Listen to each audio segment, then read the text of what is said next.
the crack. Tom and Jack having a crack.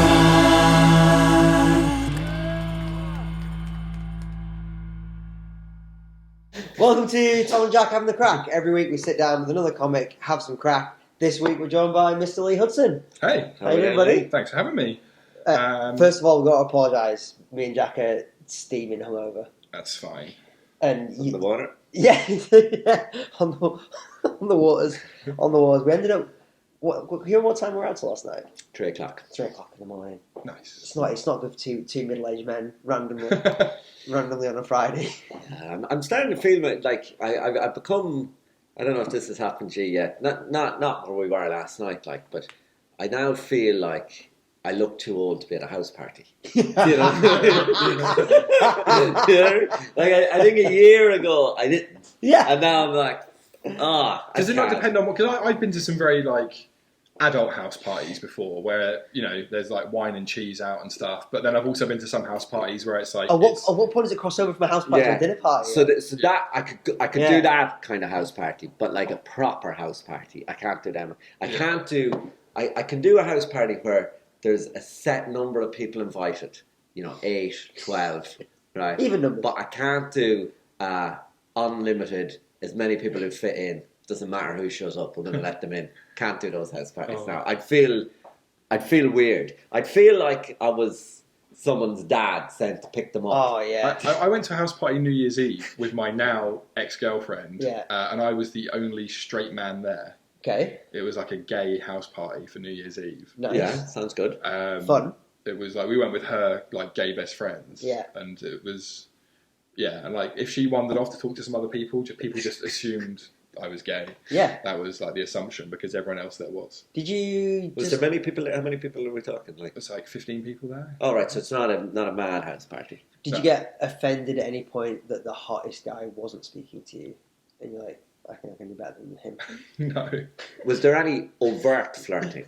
Not really. No. Not really. Although there was one point we played a game where. I think the game's called Margaret Thatcher's Dinner Party. Have you ever played that? Where you all have to pick a person. There's someone who runs the game. You all have to tell them the name of a celebrity, and that's who you are. Okay. And then everyone's sitting in the lounge, and it's the person reads off all the names of all the celebrities, and then you have to try and guess who's who. Right. And if you get say I went I don't know, are you Einstein? And you're like, no. And then you get to accuse someone of being someone, and it keeps going around like that. And when it came to who's going to be who, when I went to give the name of a person, I went, I'm going to be Dolly Parton. So I'm going to try and hide in plain sight. Yeah, I'm going to pick a gay icon. And then all these people were accusing each other of being Dolly Parton. I'm just sat there going yeah, it's me. That's like you write the name on your forehead. That's what I was thinking. It's a version of that kind of game. Mm. Well, that sounds like a very civilised house party. It was pretty civilised. I think you're old enough for that house party. There was a lot of booze. There was a lot of drinking, but other than that, it was pretty tame. There wasn't furniture getting thrown off of balconies or anything. So my brother pulled the biggest faux pas. I think Erica's going to hate this. Him and his wife were on holiday with the kids, and someone was looking at them, and they were chatting to a couple or something. And Lucy, his wife, went, I reckon people just think that we've got a big age gap between us. I reckon people think that we're different ages. And he went, maybe they used to. Oh. And she said, what do you mean? And he's like, oh, you've aged a lot in the last year. He's like, you look about 10 years older than last year. And is there an age gap between them? The same age? Same age. It was a year and a half. But I was like, how do you survive that? He's like, I don't know, it just came out, then I had to ride with it. I had to roll with it. One of those ones where the brain doesn't check you first. It's just oh shit, I said that. Yeah, do you know what happened to me once? I was really hungover. I was 21 and I was in New York and I was going up to the top of the Empire State Building, right? And I don't know if you've ever gone up to the top of the Empire State Building, right? But the first lift you get in goes 10, 20. It does that, right? 10, 20. And then you get in a small lift that does a couple of, right? And the first lift goes really fast and it's really big, and then you get in a smaller lift that goes that slow. It's 21, I was really hungover, and I was in a packed lift for the slower, smaller lift, and there was a massive American man in the lift, and he jokingly said to the lift, this one's going slow because of me. And he made eye contact with me, and I just, in a hungover, agreeable way, just went, yeah. like I wasn't even thinking, right? I wasn't even thinking. I literally responded. I barely was paying attention to what I said. I was just responding to the cue to. And then he went ballistic. He's like, "Oh, we got some little guy here." This guy thinks he's a king. Oh, we got some little guy here. He thinks he's fun. He's like, you started it. And everyone, like, I became really uncomfortable. Like, do you know what I mean? Everyone's kind of making out like I'm going to go with this guy. This is pre fat shaming. Oh yeah, this is in 2002 or something. Like. I once took a flight between 2 islands in the Orkney Islands. And it's like one of the shortest commercial flights you can take. Like, it goes from a proper airport. It's like a shack with a runway. But the plane's tiny. It holds like 6 people, including the pilot. And they have to weigh you before you're allowed on. And also so that they know which side of the plane to put you on so that it's not imbalanced or anything. And it got to the point where, like, there was such a disparity between the people that were trying to get on this plane. They went to one guy, like, no, you need to wait for the next one. Oh, shit. Oh my but god! We all had to go into this little room and stand on a scale, and then someone would write down our weight, and I was like, "This isn't humiliating at all." Imagine that, just being like, "Wait me back." I've been working here for 2 years, trying to find some other fat bloke to get this plane, to balance it out. this out. Well, what would be worse if you got on the plane and you're the only one on this side? Every seat on this side is full. You're just sitting there. Does anyone have a dog they want to bring? We're trying to get Keith home. Oh god, that's amazing. How small was the plane? Like 10, 20 people or six people? 6 people. Tiny, those planes are terrifying. It was tiny. Yeah, You feel everything. Well, the worst thing was I was taking that flight just after. I don't know if you remember. There was that flight with the footballer who was signing for Cardiff, and they were flying him over from France. Yeah, and the plane went down in the channel. It was just after that had happened, and it was pretty much the same size plane. So, like, I was just white knuckling it the whole way in this rattling. And like, I was sat directly behind the pilot as well. And is it bad that I had like the intrusive thought that like I could just reach over and strangle this guy if I wanted to, and this plane would have gone down. I'd have had that thought. I could play with the I could grab the steering wheel and just fuck this whole thing up. Luckily, I also have restraint as well. Would have done wonders for the career though. Yeah. Oh, if you die in a random plane crash, you'd be like, everyone would gone through your back catalogue. Yeah, for a day. My back catalogue of 2 blackout videos and 5 reels on Instagram. Do you remember, wasn't it the band who all died in a car crash in Sweden, and Coldplay covered one of their songs? Yeah. And that was it. They went off a bridge in Sweden. Like, you go in Sweden, go on Spotify, no one's listening to them now. They had one day where everyone's like, oh yeah, let's listen to their music. I think that's, in general though, just like the news cycle now. Like, everything gets forgotten so quickly because there's just... People's attention spans are shorter, and there's just such a deluge of information as well. I think it's definitely easier for people like politicians, people who do scandalous things, because it's just like, sit tight. It'll be gone. Write it out. It'll be write it out. You can write anything out now. It'll be gone in a couple of days. I was reading this thing. This guy was working on Russian TV, and he was like, he's a BBC guy. Went to work at what's the Russian network? RT. Yeah, that's Russia right. Today. So I was going to call it RTE, but that's and he's like, what they would do is if a news story was out there, they would just fuck up worse the next day. So because there's always something horrific happening. Yeah. Or you can spin anything, like, a nuclear power plant hasn't been tested for a couple of years or whatever. And there's like just purposely just fuck up harder the next day. Gets rid of that thing. Yeah. I think there's a name for it. I think it's called like dead cat. Like dead catting or something. So the dead cat is during a political campaign. If there's a story, if you're losing the narrative and you want to change the story, you throw a dead cat on the table. So the idea is that if you're at a house, a dinner party, and you want to change story, if you throw a dead cat, so like they just get someone to say something outrageous. Distraction technique. Complete distraction technique. I think Leighton Crosby is the guy who came up with it. He's an Australian political strategist. Do you think that's where like a lot of this culture war stuff is for politicians? Oh yeah. Yeah, if you get people fighting on that, they don't realise that, workers' rights are being eroded. Or, Yeah. the NHS is being sold off piece by piece. Yeah, and they say Putin mastered it. Yeah. That everyone's actually copying his game plan. That's what this BBC guy was saying. Yeah, because it's complete distraction. Like I seen the thing one time where he got a gay rights group. He got one of his fixers to fund a gay rights protest. And then they also fund the anti-protest to the protest. So they were manipulating both sides and funding both sides. Basically. It's like a stage play. Like you're orchestrating. And then they wanted to kick off, and then they'd film it. But do you ever see like Adam Curtis has a thing about Russia too, where he said like, so Putin hired an avant-garde theatre director to be one of his main advisors, and he would orchestrate these kind of events. Wow! And then they would tell the Russian people that they were doing it. So it got to a point where nobody in Russia believed anything. So you can do whatever you want. Yeah. So exactly. Yeah, because just completely delegitimize all forms of media. Yeah.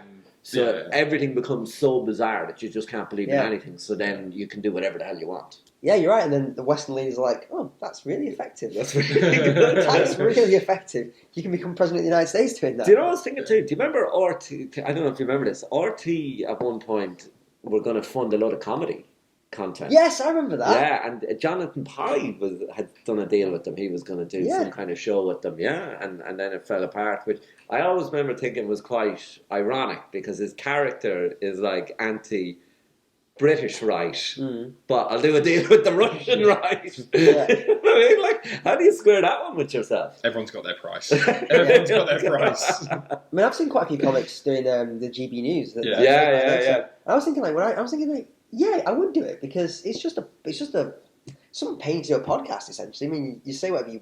I mean, if you would, I guess, provided you weren't saying anything different to what you would say normally at this table now. Yeah. Then, although I think there's some people who wouldn't go, "Oh, that person's on GB News. Let me see what they were saying on GB News." I think there's quite a lot of people in comedy that would go, "That person's been on GB News." Therefore, how do you feel about that in general? Because I fucking hate that. I don't know. I think it's a tricky one.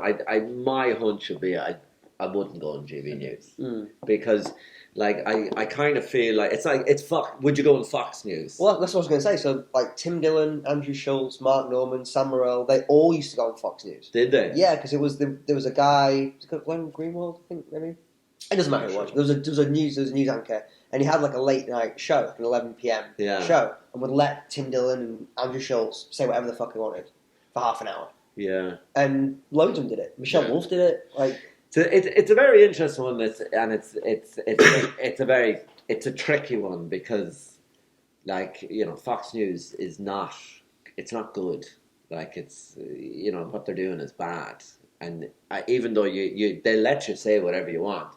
You are somehow helping. It's a tricky one. It is it's tricky, but I think like there's loads of stuff that goes out on other news platforms that are more legitimate that I don't agree with. Also, like I fucking hated the fact like during if I think I lost a lot of faith in the BBC in the last couple of years, and I lost a lot of faith in CNN in the last couple of years, and I don't know. I'm not. I don't think I wouldn't feel any better about myself morally on either of those platforms either.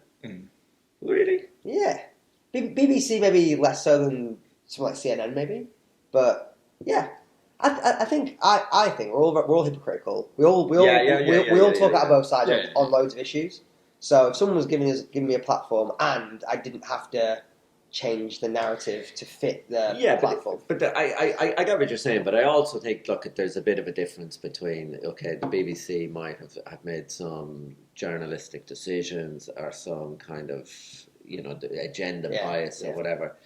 It's very different than Fox News spreading like vaccine conspiracies and basically, their agenda is to like wipe out the middle class and do you know what I mean? Like be completely, it's sort of like we all do. I put it to you like this: like, say you had someone who got drunk one night and accidentally killed someone. Yeah.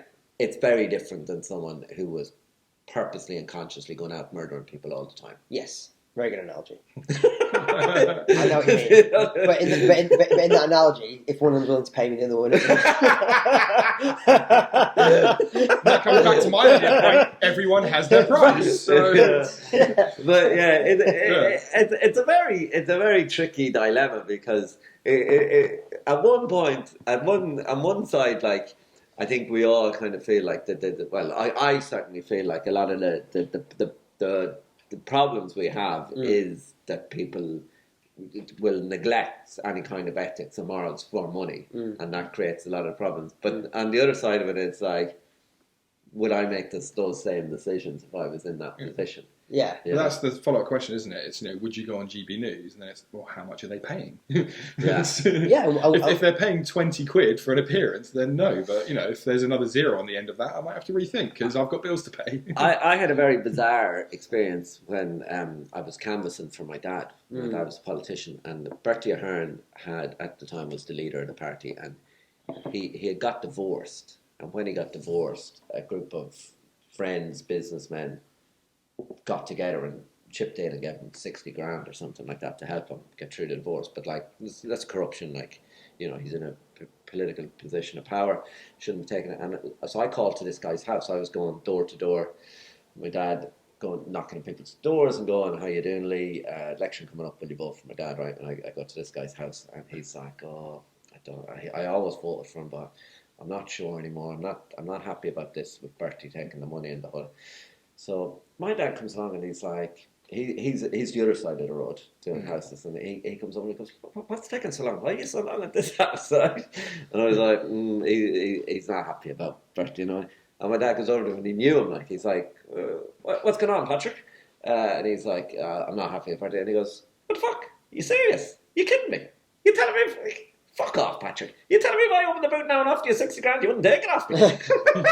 And he's kind of looking a bit confused, and he goes, for fuck's sake, you're telling me you want someone running the country who wouldn't take the money off his friends? For fuck's sake. And the guy then apologised to my dad for wasting our time. Yeah. And was like, "I don't know what came over me, I'm really sorry, I will vote for you." There's a company I used to work for where someone went to set up a Chinese office. And they said, obviously they were British and, they were used to British business customs. They went out there and apparently bribery is just a huge custom in China. Yeah. And they said, some mornings he would walk into his office and there would just be a briefcase on his desk and he'd open it up and it would just be full of cash. Yeah.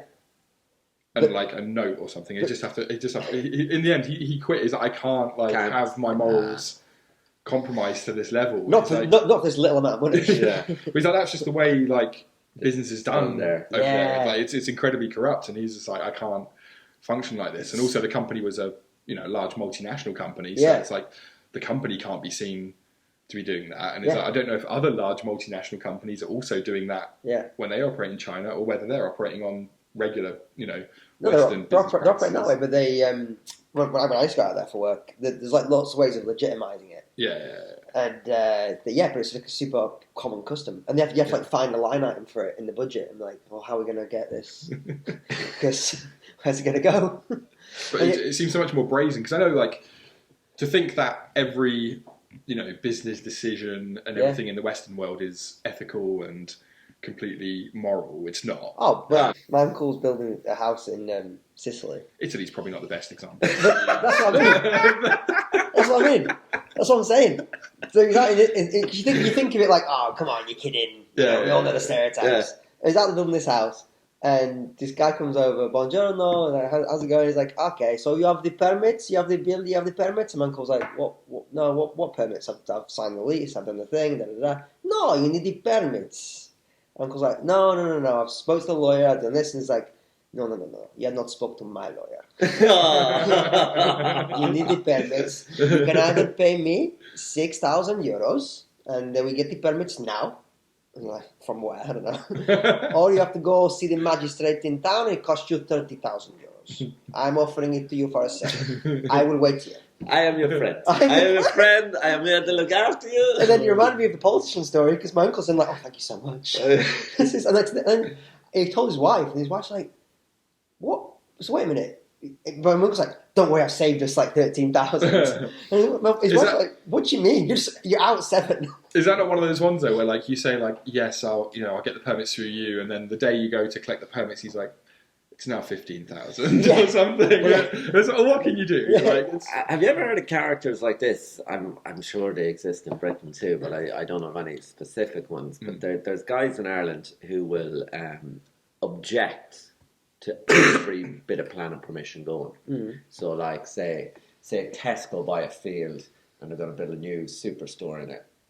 There's people in Ireland who will object to that, like, right? You know, because it'll be put in the public notice and anyone can object. And there'll be people who object to it with the sole purpose of Tesco paying them off. Right. Because they'll just slow it down. Yeah. They're putting in an objection and they're just, their goal is, their hope or goal is that they'll get paid off to get out of it. I want at least 10,000 club card points to allow this to go ahead. It's either this or I'm going on GB News tonight. It's kind of smart. Yeah, it's unscrupulous. But Have you ever had a? I remember I was with some friends in Portugal, and they're Portuguese, and we went out to a nightclub. And nightclubs in Portugal were like out in industrial parks. I know exactly what you're going to say. We parked up, and immediately some like teenagers came over to the car. Yeah. And they were like, "We want to watch your car for you." Yeah. Oh, really? And we're like, "How much?" And they're like, €20. It's like, this is an industrial park. Because out there, the thing is, they put all the nightclubs out of town so that they're not a disturbance kind of thing. Yeah. It's like, you're protecting it from you. Yeah, exactly. But it's like they know people, like if they, like, because €20 isn't astronomical amount. Yeah. They know people will pay it. Yeah, exactly. And I'm thinking like, because a lot of people were driving to these things, and it's like, how much money are you making? Like, it's a couple of years ago. It's a good racket. Well, it's a good racket. That used to happen in Dublin. There used to be a story doing the rounds in Dublin that it's like in the 1980s, 1990s when Dublin was a lot poorer than it is now. People would go and little kids would do that. They would go, Mister, give me £10 to watch your car. And there was a story where a kid went up to a guy and was like, he's in a car park, he's in a paid car park, and he's like, well, I don't need to pay you, like, they've got security, they've got a dog. And the kid goes, Mister, can the dog put out fires? Yeah. that's the same joke I was thinking. That's the same joke, yeah. It's a great guy. And it's just like, okay. But I thought you were going to say, because in Portugal in the nightclubs, was it the same in this one? I remember going to Portugal nightclubs and they give you a card when you go into the nightclub. And every time you go to the bar, you get a stamp on the card. And then when you leave the nightclub, you give in the card and you have to pay your bill then. Okay. So there's only one person in the whole building who has access to cash. That's how they prevent their staff robbing. Because pubs are notorious for staff like robbing. So and if you lose the card, you have to pay a couple of hundred. Like there's a fine. Like and they will. Wow. They will, like, loads of people just get drunk and they think, oh, I'm going to cheat the system and lose my card. But if you don't have a card leaving, like there's probably a standard amount that you have to pay. You have to pay a couple of £100, like. Yeah. And you will have to pay it. Like you're not getting out. Like. Yeah. They didn't do that the one I was at. That I remember. This was like 15 years ago when I was hammered. You lost your card. I was there with Portuguese people though. They were doing all the talking and everything. What was the connection there? I've just got some friends who live in Portugal. I met them through football. But two of them are members of the Porto Ultras. No way. So it's like the hardcore fans. Yeah. And when we went to this nightclub, there was a room, like a private room, where like the head of the Ultras was. And they were like, we're going to introduce you to him because they love like English football culture. They think we're all still hooligans. I'm like, no, I'm from Hampshire. Yeah. I'm not a hooligan. We're not all Millwall kind of thing. But like went to this back room. I had to get like patted down. Even though I'd gone through security to get into the nightclub, I had to get patted down again to meet this guy because he's like that's mental, some sort of like kingpin kind of thing. Yeah. But they got led into this back room.